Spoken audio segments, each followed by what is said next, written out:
Coming up on AVANT Technology Insights with Ken Presti.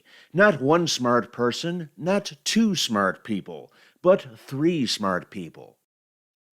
In this special two-part edition of our podcast, we're featuring the voice track from our Spotlight Briefing webinar on the AVANT 612 report on IT security. In this installment, we'll be looking at some of the overall risks, including phishing, ransomware, with a spirited discussion on whether to pay or not pay, plus the who you gonna call aspect of all this when you do get hit. Slight spoiler alert, it's not your typical cop on the beat. Shameless promotion for just one moment. Download the report at www.goavant.net/security-report and feel free to sing along. Welcome to AVANT Technology Insights. I'm your host, Ken Presti. The link between solving business challenges and cutting-edge technologies has become tighter and more complex than ever before. In this podcast series from AVANT Research and Analytics, we help enterprise decision makers sort through the business case, the value, the challenges, and ultimately the bottom line of technology adoption. So listen to us at your desktop, take us in the car, tune in from the commuter train, or download us at the gate. You'll find us on Apple, Spotify, and Google, as well as in more than 25 countries listening to us right now and available across the globe. Joining us right now in the AVANT virtual studio is the founder of 3 successful security startups, resulting in acquisitions by WatchGuard, IBM, and AlertLogic.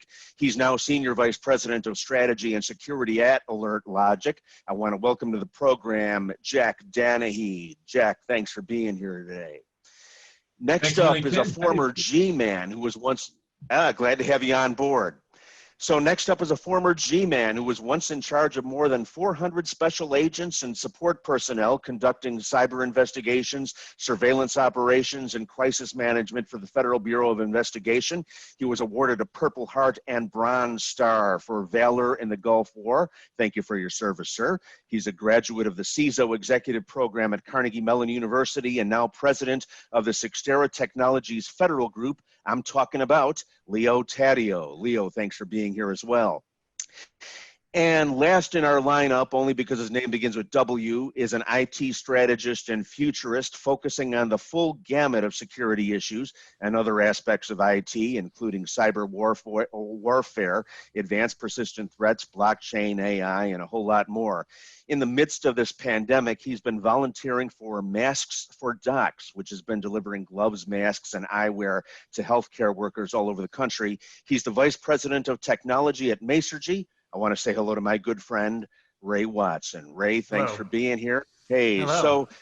Hello. So the bases are loaded with a great panel, but before we get down to business, Ray, give me 30 seconds on Masks for Docs and how all of us on both sides of the mic can help.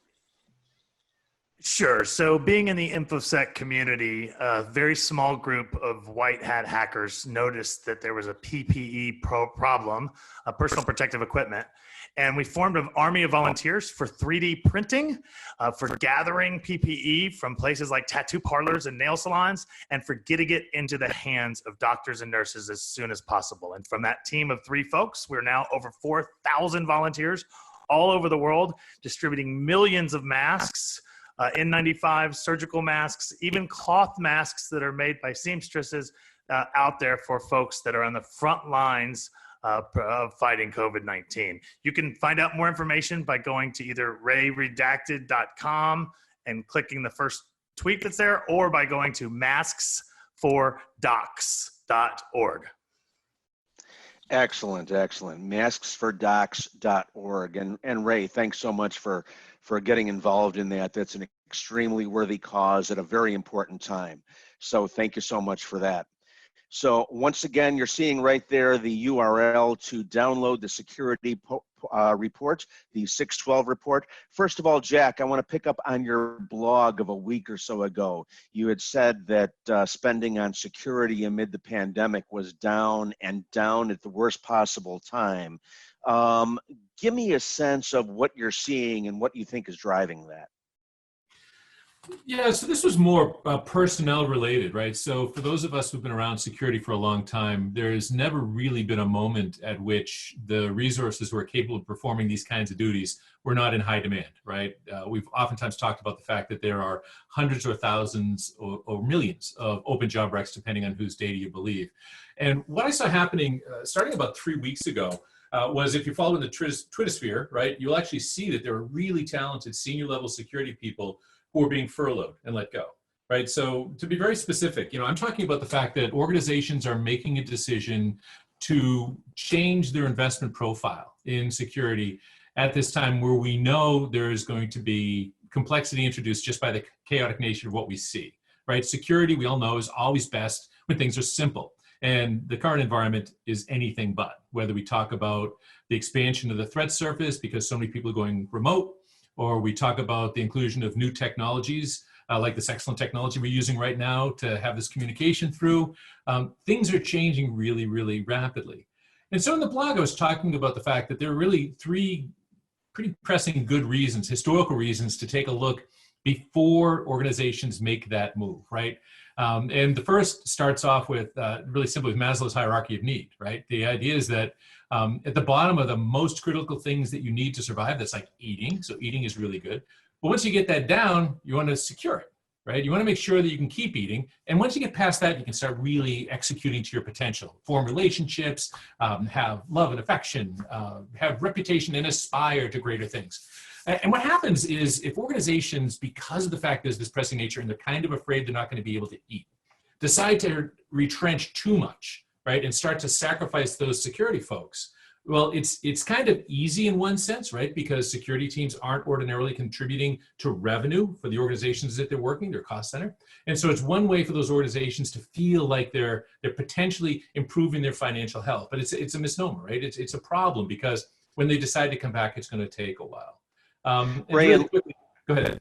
Go ahead. I was just going to ask Ray and Leo, are you seeing the same thing? Because part of what I would think at this stage of the game is that, we're seeing a lot more attacks and a wider attack surface overall. Well, sure. As a result of well, this. Sure. Well, so first of all, I have to give Jack credit. I have to give Jack credit for bringing up Maslow's hierarchy of needs. I think that is a fantastic reference and reminds me of my undergraduate days at one of my undergraduate colleges. So thank you for that. But what Jack is talking about is companies skimping on personnel for security side. But we know for a fact that the criminals are ramping up activity, specifically BEC, phishing, and ransomware are significantly up since the COVID-19 social isolation has taken place. Now, for those of you that aren't familiar with BEC, that's basically social engineering over email, like saying, hey, would you send money, etc. Phishing has always been a problem that we've always struggled with, but it's involved in somewhere around 90% of all major breaches that are out there. And then ransomware is taking a particularly nasty turn this week, because a lot of folks that are working from home are using their home computers, okay, because they're literally at home and they're not necessarily able to use corporate resources. And so when the ransomware is getting into those, it sometimes can infect the corporate networks as well, right? And that's particularly nasty that's there. So while people are needing to furlough or cut people or shave down staff for cost savings, we have a double problem. One is, we don't want a bunch of cybersecurity engineers unemployed, because some of those folks may be tempted to anyway, I'll move on. And then the second one is because don't move on. Finish that thought. Well, in the mid tier of security engineers often come from the black hat world, right? We very heavily hire from people that worked at TAO or government organizations that were offensive capabilities, or even red teams, et cetera. And if they're unemployed for long stretches of time, the temptation to commit crimes themselves is super duper duper high. And as time goes on, that's the case too. So we have this double problem of unemployed security engineers, an increasing amount of attacks because criminals know that they're going to pay off right now. And then the unique situation of having people work from home and dealing with mobility and VPNs and things like that. Leo, is that what you're seeing? So I got to think. Go ahead, Leo. Yeah, no, I couldn't say it any better than okay. Can you guys hear me now? Yeah, we can hear you just fine. Thank you. I'm sorry. Hey, sorry, Ken. Hey, Ray and Jack, I couldn't have said it better. You really hit it on the head. Companies are retrenching, and security is one of the things that gets cut first, unfortunately. And Ray, your point about a lot of IT talent being unemployed and having to find another way to make a living, certainly we've seen that in the law enforcement community, where the more people who are idle, the more turn to whatever means necessary to feed themselves and their families. So I couldn't agree more with what you guys have proposed as the problem that we're all facing. So yeah, I agree, Ken. You got the right people on. So this strikes me as just a terrible time to do anything to cut security. In fact, at this point, I would think that you would have to expand it because of all of the working from home situation, because you've got to now be able to make sure that that base is covered as well. Well, Ken, let's make no mistake about this. The tendency for companies to cut security as a cost savings mechanism is not just only in cybersecurity either. Like if you think in terms of like a warehouse company, right? If they've got 3 armed security guards, they've cut down to 1 as well. But it is a particular problem. And what we need companies on this webinar to think about is it's not just about working cheaper. You also have to work smarter, okay? So you can actually use tools and companies that can make your staff of 1 or 2 look like a staff of 50 or 60 because of the automation tools, because of their best practices, et cetera. And I know, Jack, you've written about this quite a lot, about the fact that you didn't you have like a medical analogy or something that you use? Yeah. Well, talking about healthcare as a metaphor for security, absolutely. And I won't drag everybody down there just yet, right? But I would like to just follow up on what Ray was saying, that in terms of times to reduce, right? I'm going to do another reference, Ray, so hang on in there. And actually, Leo, this will be a law one. So, we're going to cover both the bases. Judge Learned Hand, many years ago, created what was called the calculus of negligence. And it basically said, if I'm spending more on prevention than would be the cost of an attack times its likelihood, then I'm doing okay, right? So let's figure in security, we'll enter a momentary rosy-hued glass view that says, on Wednesday, before the disaster started happening here, before the pandemic started, everyone was spending about right. Okay, so we'll say Judge Learned Hand was quite satisfied, comfortably resting in his grave. That cost and that pricing was all about right. Well, then this horrible thing happens and it begins, and people have to start rethinking their investment. They say, I have an idea, let's get rid of a bunch of that prevention. So right now the equation says the amount on the left-hand side, which is how much I'm spending prevention, is now much lower. But nothing has changed on the right, except in the good examples that Ray gives, it's going to get harder and harder and harder. So that's actually going up. So now there's an imbalance, right? So Judge Learned Hand would tell you that because your expense on prevention isn't at the same level as this expectation of damage, then you're going to be negligent. And it feeds into what Ray just said. If you're going to make those reductions, you have to start thinking. Are there ways which I can spend on prevention so it decreases the likelihood, maintains this balance? You can't simply take a sledgehammer to your security organization and say, I think everything will be fine, because when one comes to do the final analysis, it says, you've had this event, and whether it's shareholders or affected parties or partners or what have you, when they say, well, what were you thinking? You can't just say, well, I was thinking I could save some money, right? It doesn't work. That's the whole idea of this calculus. Right. Mm-hmm. Right. So when we were working on the security 612 report and the data started coming back, ransomware, DDoS attacks, intrusion, and email phishing attacks were the threats that customers were most concerned about. And then there was the wild card aspect of it, is we're also worried about whatever it is that we didn't think about that we should have thought about it. What do you guys see on that list? And Leo, I'm going to ask you to go first. What do you see on that list that really jumps out at you as something that needs to be resolved right away, first on that list, and then build the other building blocks from there? Yeah, Ken, well, the problem is you can't resolve any of those completely. You do your best to bring the risk down to an acceptable level and make sure that you can mitigate the impact of a successful attack, because there will happen. So I think companies are right to focus on phishing, because many of the other attacks are enabled by phishing. And phishing is a pernicious threat that no one seems to be able to solve with a single technology. It takes a combination of process and technology to bring it down somewhat. So I would say, if you're asking me what we focus on and what I would recommend that other companies focus on, is how do you isolate your resources so that a successful phishing attack can't reach everything. I mean, they'll probably reach something, and you'll be able to detect it before it becomes a company-wide threat. Second is, how do you train your employees? How do you detect better? How do you process the workflow? Because much of the anti-phishing work is all about figuring out what is and what is not a real threat. And that is a big workload that takes many times a lot of human beings who are expensive.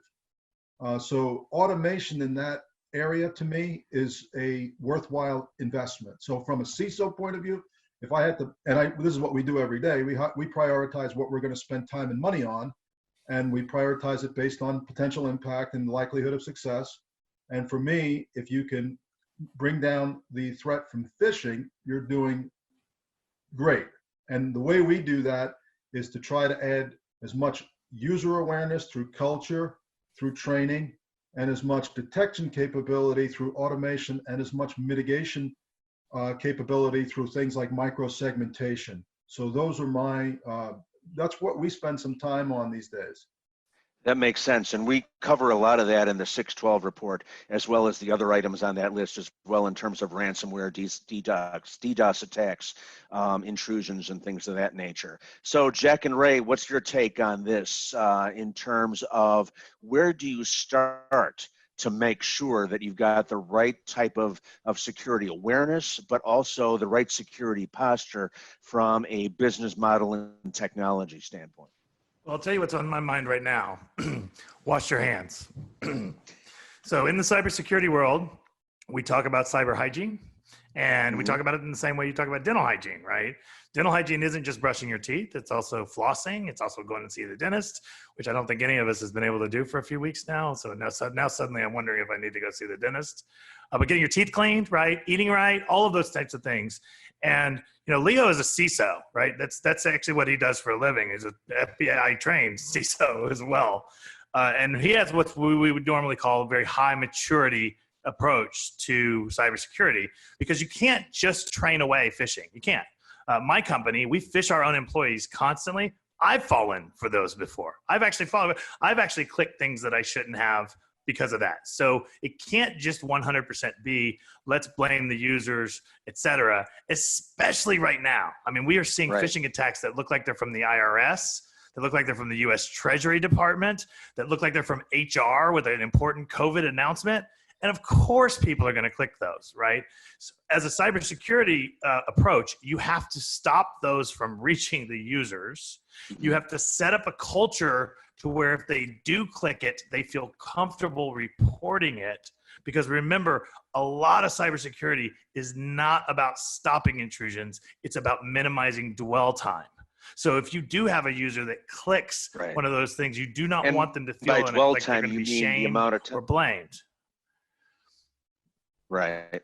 Go ahead, Ken. And by dwell time, you mean the amount of time that they spend in your network. You're talking about dwell time being the time that they spend in your network, being able to detect them and being able to basically build a moat around them and deal with whatever you've got to deal with in order to get them out, right? Exactly. So if we think in terms of a traditional phishing attack, like a Ryuk ransomware phishing attack, a user might click something and see that it doesn't feel right or it doesn't look right.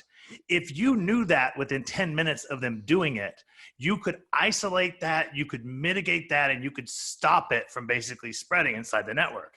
If you set up a culture inside your company to where users feel either named or shamed or embarrassed when they do something like this, then you won't even necessarily know who did it by the time it's all said and done.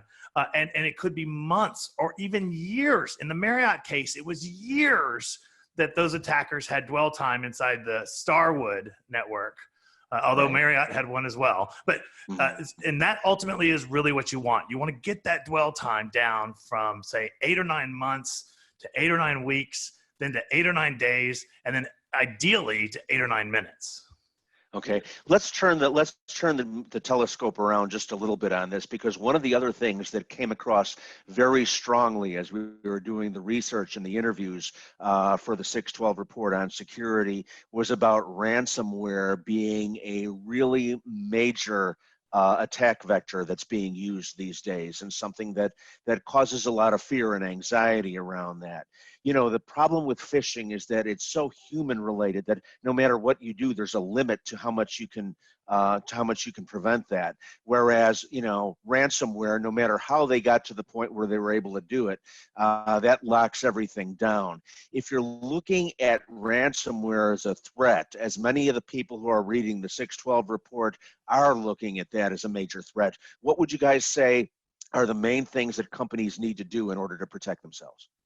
If I can reflect back on what Leo and Ray were actually both saying, right, which Yeah. is these attacks have gotten a lot more sophisticated. There was a great article in Wired a little while ago talking about the use of AI to create deep fakes in terms of messaging in order to accommodate great phishing attacks. So basically AI automatically generated phishing attacks that look just like it came from somebody who makes spelling mistakes or speaks about certain topics all the time. So let's assume someone's going to get through.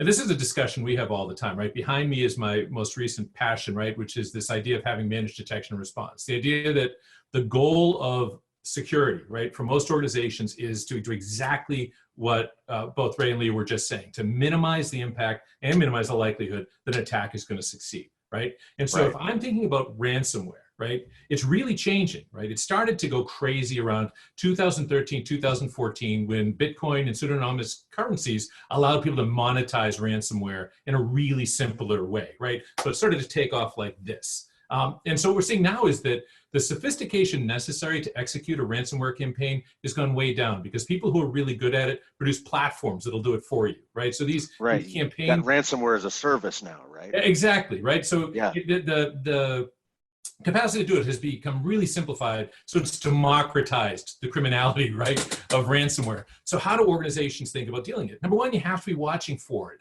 That was a great example, right? I look at it lands, or if I look at Emotet, it lands at polymorphs, but I can see what it's going to do, right? If I'm watching closely enough all the time, right, then I'm going to see it on that first machine and understand what's going on, because it's the lateral spread that wrecks people, right? The lateral spread, and it's wrecking people in all new ways, right? We just saw the recent versions of the doxing ransomware campaigns, where because not enough people were frightened anymore, they were doing better job of backup, better job of disaster recovery. So they said, I have an idea. Instead of being afraid of losing your data, I'm just going to show everyone your data, right? And so you talk about the evolution of crime, right? The crime itself has evolved to meet the increased capabilities of organizations to protect themselves. And I think you see it in any kind of crime, you see it any place. So for me, the most important thing is to always be watching for it. Understand, accept, swallow that bitter pill that says no one is ever 100% secure.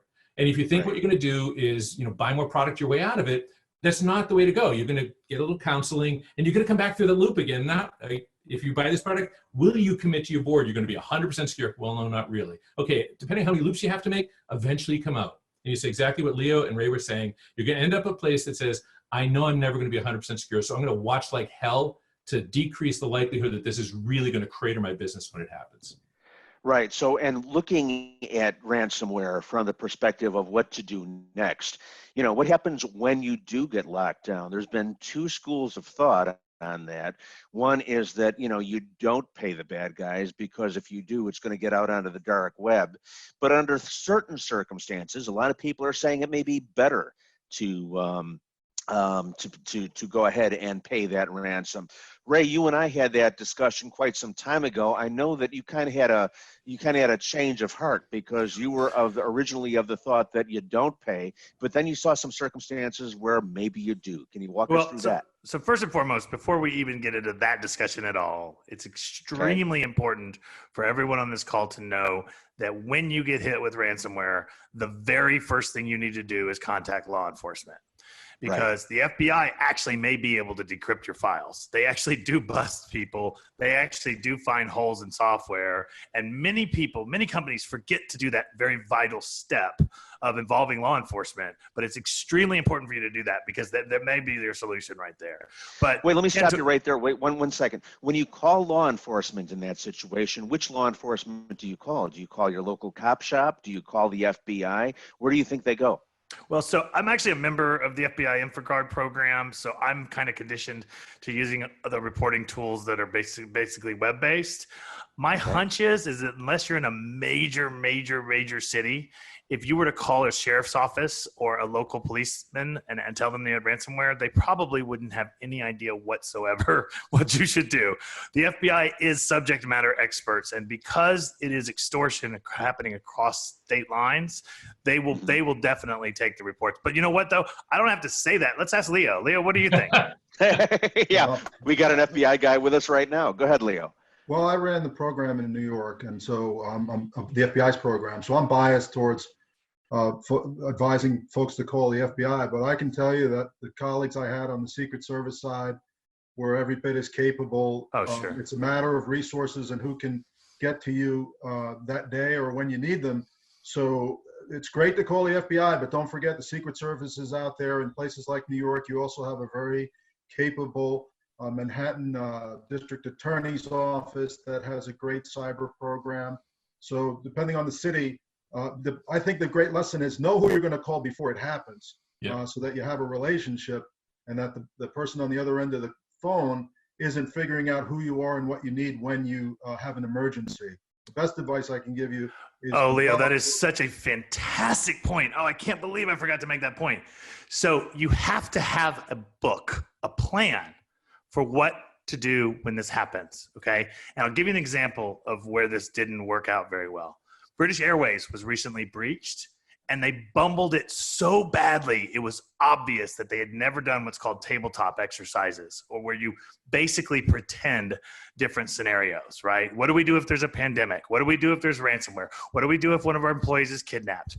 All of those types of things, if you don't have a plan in place ahead of time, it is very, very difficult to have clear, concise communication during the actual incident. And it really doesn't matter if it's a cyber event or a fire or a flood or anything else. Every company should take the time to think through those types of scenarios. But Ken— what's the key components in that plan? What are just top line, key components? Well, first of all, what the assumptions are, who the stakeholders are, and what their responsibilities would be, right? Okay. So, and of course, I'm kind of biased towards crisis communications plans too. But let me get back to your original question, which was, wait a minute, do I pay these guys or not? Okay. Right. And I originally did say for years on many of these calls in many cities, don't ever pay. You're feeding the dragon, so to speak. People will come after you 3 times harder once they know you do. There's no ethical reason for you to endanger other people by feeding it. But my thoughts have really changed on this, because if you're in the business of saving human lives, like if you're in a hospital, right, there is no amount of Bitcoins in the entire universe that is worth you jeopardizing a patient's care, so to speak, right? And in many cases, corporations are being pressured by their cyber insurance company to go ahead and pay it. And the reason that they're saying that is because it's cheaper. It's cheaper to just pay $5,000 in Bitcoins than to spend $500,000 in trying to recover all those files or whatever else. The one thing I will caution you about, though, is regardless of whether you pay it or you don't pay it, you're not done. You're going to have to spend a lot of time mitigating it. If they give you a decryptor, the chances are that decryptor is Trojan, right? It's probably backdoored. And also, the chances are very, very high that they have persistence established anyway. So don't think I'm just going to pay them and then this will be over, because there's a huge chance that they're going to be back in some way. Interesting stuff. So basically, am I taking from this that if human lives are not involved, if it's not a situation where somebody's going to die if I don't pay them, that I should go ahead and pay? I mean, I screwed up my own question, but what I was trying to say was, if human lives are not involved, should I refrain from paying them? I want to hear what Jack has to say because he's already quoted 2 college professor type folks. So let's hear it. Let's see if he's got a Jack. Tolkien reference here. Have at it. Go for it. I wish there was a Pay or pat not answer. to pay. Yeah, I wish there was a pat answer. This is one of the reasons why I advocate so strongly for watching for these attacks before they spread laterally, because I don't have a pat answer. I think, to try to take this as a binary decision, either you do or you don't, it negates a bunch of different reasons, right? And one of the things that gets me is sometimes we see people paying the ransom, not getting anything back. So recommending that they pay, and actually, I'm reflecting on 2 healthcare providers in the Midwest who went out of business after paying. Small physicians' practices. It drives me crazy, right? That these attackers are taking healthcare providers out of the network. And when you read the statements on their websites, it's absolutely heart-wrenching, right? Mm-hmm. I'm sorry, I've been your doctor for the last 25 years, but I really don't have it in me to stand this all up again and start it again. And it is heart-wrenching. But I wish I could stand on the high ground and say, don't pay, or, hey, it's a business decision. You can pay if you want to. I can't. I think that it depends upon the nature of the impact that this is going to have in your business. I think it depends upon how reliable, I guess you'd say, you think the payment will be to getting your business back online.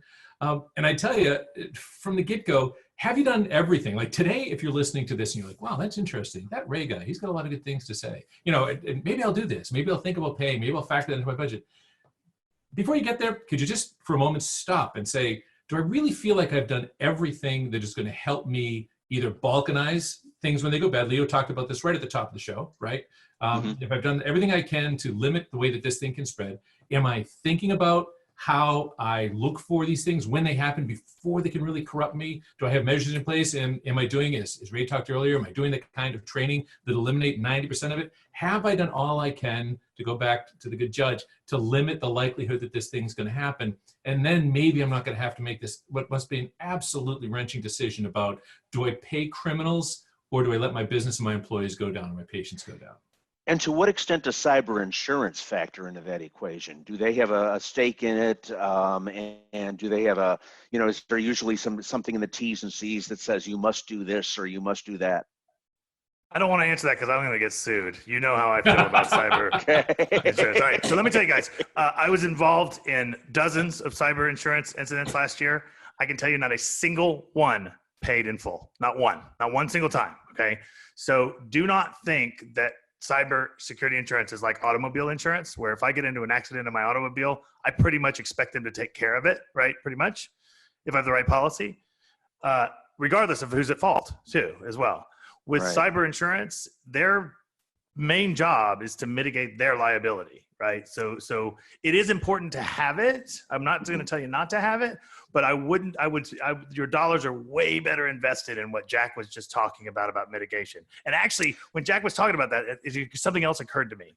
When you go to sit down and write these books about what to do in the event of a fire, it's amazing how many things you think of about fire prevention when you're starting to plan for what to do when it actually happens, right? So while you're like writing this out, you're like, well, you know what? We could put 4 more fire extinguishers on this floor. Oh, we could have had more alarms, or we could have done this or that. So the actual exercise of going through those tabletops is not just so that you have a plan that you can, in case of emergency, break glass. It's also so that you don't need that plan as well. Mm-hmm. Right. And about 2 or 3 weeks ago, I was doing a podcast with an attorney from down in Dallas, Texas, who specializes in all the cyber stuff. And he was talking about, cheap plug for the podcast, AVANT Technology Insights with Ken Presti. Look at it on Apple, Google, and Spotify. That particular episode is certainly in there. Oh, Ken, you got to put the link up on the screen. If you're going to plug it like that, man, come on. It's coming. This was just a target of opportunity. Anyway, this guy was saying that one of the things you have to look for when you're dealing with cyber insurance is what the terms and conditions are around what basically amounts to in-network versus out-of-network.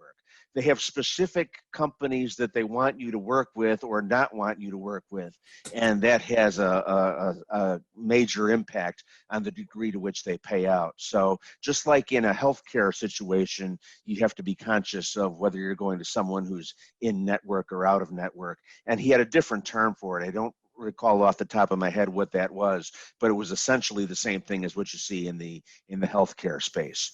And that brings us to the end of part 1 of our special feature on the AVANT 612 report. Please tune in to part 2, the second half of our discussion with Jack Danahy of AlertLogic, Leo Taddeo of the Cyxtera Federal Group, and Ray Watson of Masergy, 3 heavy hitters who hit great together. Join us for the second half of AVANT Technology Insights with Ken Presti. And please download the 612 report on IT security at www.goavant.net/security-report. You've been listening to AVANT Technology Insights with Ken Presti, featuring information and opinions on how key technologies can be leveraged to solve business problems. AVANT Technology Insights is a service of AVANT Communications, an IT decision-making platform for next-generation technologies. All opinions expressed are those of the guests and the host. For more information, please visit www.goavant.net. That's www.goavant.net. For AVANT Research and Analytics, this is Ken Presti.